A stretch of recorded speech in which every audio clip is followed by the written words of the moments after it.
shocking claim that has been made by the Chief Minister himself, saying that when it comes to the sanctity of the temple, that has been compromised in a way, while the YSRCP has been denying the allegation, saying that when it comes to the allegations that have been made by the Chief Minister himself are nothing but wild statements for no reason.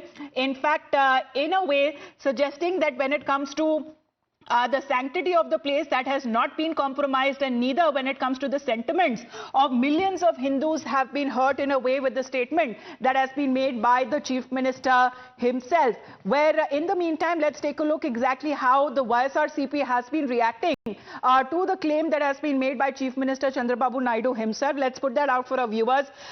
Let's take a look at this. He goes on to say, we are talking about Y.V. Subba Reddy, where he says that Chandrababu Naidu committed a great sin by damaging the sanctity of the divine temple of Tirumala and the faith of hundreds of crores of Hindus. Chandrababu's comments on Tirumala Prasad are very evil. No one is born of human birth speaks such words or makes such accusations. That is how, as far as leaders now in YSRCP that have been reacting, calling as far as the statement that has been made by Chandrababu Naidu, saying that this is evil and this is something that does not compromise when it comes to the faith of millions of Hindus are concerned. Let's in the meantime